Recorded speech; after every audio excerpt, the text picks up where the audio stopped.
Australia में हुए हमले में एक बड़ी जानकारी सामने आई है जिसने भारत के होश उड़ा दिए हैं। वहीं इस हमले से खुद ऑस्ट्रेलियाई सरकार बेहद चिंतित है क्योंकि वहां के लोगों की सुरक्षा और बंदूक के लाइसेंस से जुड़े कानून पर अब सवाल उठ रहे हैं। और इस हमले के लिए इजराइल भी मोर्चा खोले हुए है। इजरायली सरकार सीधे तौर पर ऑस्ट्रेलियाई सरकार की लापरवाही को जिम्मेदार ठहरा रही है। इजरायली मीडिया में तो इस हमले की कड़ी आलोचना के साथ अब वहां के प्रधानमंत्री की नजरअंदाजी भी बहस का विषय है। आज के इस एपिसोड में हम पहले भारत से साजिद अकरम के लिंक, फिर भारत सरकार की इस पर प्रतिक्रिया, इसके बाद ऑस्ट्रेलिया में सुरक्षा के इंतजामात और हमले पर इजराइल के रुख को लेकर डिटेल में चर्चा करेंगे। नमस्कार, आप देख रहे हैं पॉलिटिकल पंचायत का खास शो दुनिया की पंचायत। मैं हूं आपके साथ श्वेता चौहान। सिडनी के बोंडी बीच पर हुए हमले से अब भारत खूब सतर्क हो गया है क्योंकि यह एक आतंकवादी हमला है और जिस साजिद अकरम को पाकिस्तान के लाहौर का मूल निवासी बताया जा रहा था वह भारत का ही निकला।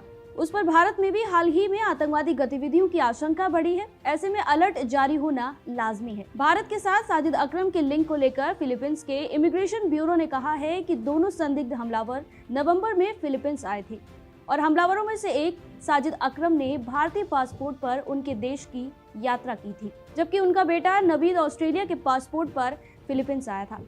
इस बीच तेलंगाना के डीजीपी कार्यालय ने ऑस्ट्रेलिया के बोंडी बीच पर हुई गोलीबारी की घटना को लेकर एक प्रेस रिलीज जारी की है। पुलिस ने इस प्रेस रिलीज में बताया है कि साजिद अकरम मूल रूप से दक्षिण भारत के तेलंगाना राज्य की राजधानी हैदराबाद का रहने वाला था और उसने करीब 27 साल पहले हैदराबाद छोड़ दिया था। वहीं इस जानकारी के सामने आने से पहले ही भारत की प्रतिक्रिया भी आई। प्रधानमंत्री नरेंद्र मोदी ने ऑस्ट्रेलिया में हुए आतंकी हमले की कड़ी निंदा की और कहा कि मैं इस जघन्य आतंकी हमले की कड़े शब्दों में निंदा करता हूं। मोदी आगे कहते हैं कि भारत की जनता की ओर से मैं उन परिवारों के प्रति गहरी संवेदना व्यक्त करता हूं जिन्होंने अपने प्रियजनों को खोया है। उन्होंने कहा कि हम इस दुख की घड़ी में ऑस्ट्रेलिया के लोगों के साथ एकजुटता से खड़े हैं। भारत आतंकवाद के प्रति जीरो टॉलरेंस की नीति रखता है और आतंकवाद के हर रूप और स्वरूप के खिलाफ लड़ाई का समर्थन करता है। इसके अलावा भारत की खुफिया एजेंसियों ने यहूदी नागरिकों को निशाना बनाए जाने की आशंका को लेकर उच्च स्तरीय अलर्ट जारी किया है। यह चेतावनी बीते रविवार को ऑस्ट्रेलिया के बोंडी बीच में हुए आतंकी हमले के बाद दी गई है। यह अलर्ट खासकर दिल्ली, मुंबई और बेंगलुरु में है। खासतौर से यहूदी धर्मस्थलों, इजरायली संस्थानों और उन रिहायशी इलाकों में कड़ी निगरानी रखी जा रही है जहां इजरायली और यहूदी नागरिक रहते हैं। बता दें कि भारत में इजराइल का दूतावास दिल्ली में है, जबकि मुंबई और बेंगलुरु में उसके 2 वाणिज्यिक दूतावास हैं। इसके अलावा अगर भारत में यहूदी लोगों की तादाद की बात करें तो यहाँ करीब 4000 यहूदी रहते हैं। इनमें भारतीय यहूदियों के साथ अन्य देशों से आकर बसे यहूदी भी शामिल है। अब बात करते हैं ऑस्ट्रेलियाई सरकार की।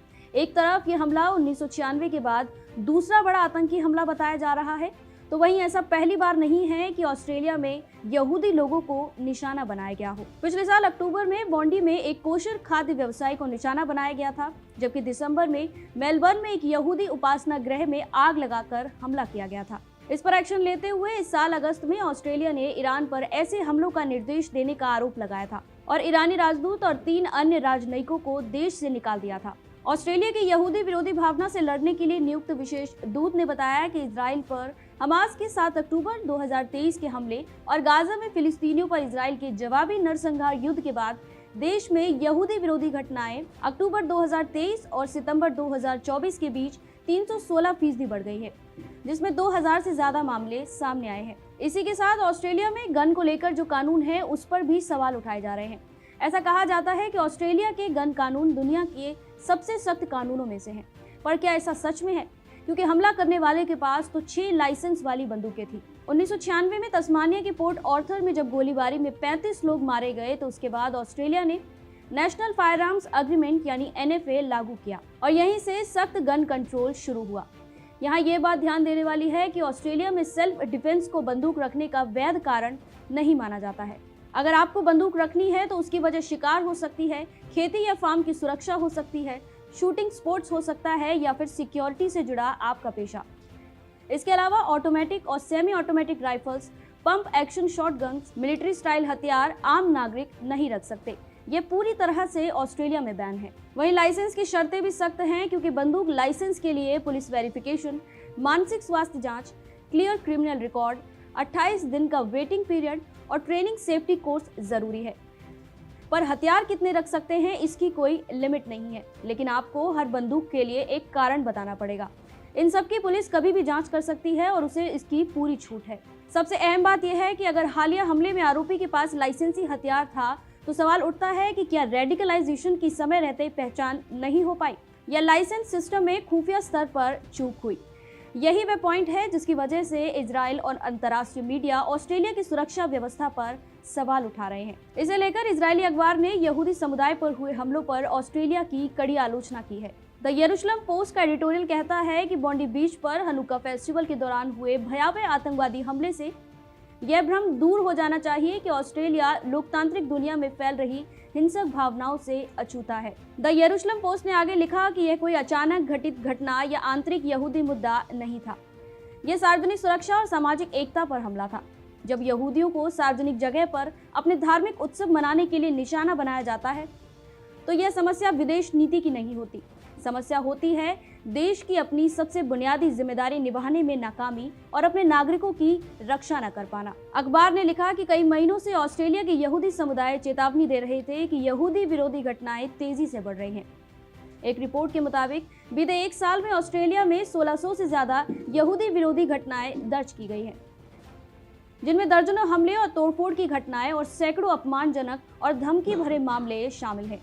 ऐसे में अब ऑस्ट्रेलिया को लेकर सवाल उठाए जा रहे हैं कि क्या आतंकवाद के खिलाफ लड़ने की उसकी सुरक्षा क्षमता ठप पड़ चुकी है, क्योंकि इजरायली मीडिया और वहां की सरकारें तो इसी तरफ इशारा कर रही हैं। यहाँ ये बात जान लेने वाली है कि यहूदी विरोधी हिंसा में बढ़ोतरी ऑस्ट्रेलिया के लिए एक गंभीर चिंता का विषय है, क्योंकि ऑस्ट्रेलिया में दुनिया का 8वां सबसे बड़ा समुदाय रहता है। यहाँ हमने सिडनी हमले को लेकर 3 एंगल से बात की है, लेकिन सवाल कई हैं। पहला तो ये कि यह हमला भारत के लिए भी एक बड़ी चिंता का विषय है, क्योंकि साजिद अकरम के भारत से जुड़े होने की खबर से भारत की छवि खराब हुई है। वहीं साजिद अकरम के इस मामले में एक बार फिर भारत को व्हाइट कॉलर रेडिकलाइजेशन को गंभीरता से लेने के लिए मजबूर कर दिया है, क्योंकि साजिद भले ही भारत से हो लेकिन उसका लिंक ISIS से भी बताया जा रहा है। इसलिए मुद्दा ये नहीं है कि वे भारतीय मूल का था या नहीं, बल्कि ये है कि कट्टरपंथी विचारधारा सीमाएं नहीं मानती। इन दिनों पनप रहा आतंकी नेटवर्क पासपोर्ट नहीं आइडियोलॉजी से चलता है। इसी वजह से भारत पर यह सवाल है कि वह बढ़ते रेडिकलाइजेशन पर क्या कदम उठाता है। दूसरा ये कि ऑस्ट्रेलिया लंबे समय से मल्टीकल्चरल और लिबरल समाज होने पर गर्व करता रहा है, लेकिन यह हमला अब सवाल खड़ा करता है कि क्या ज्यादा उदारता सुरक्षा जोखिम बन रही है। क्या ऑस्ट्रेलिया में चरमपंथ को फ्री स्पीच के नाम पर नजरअंदाज किया गया?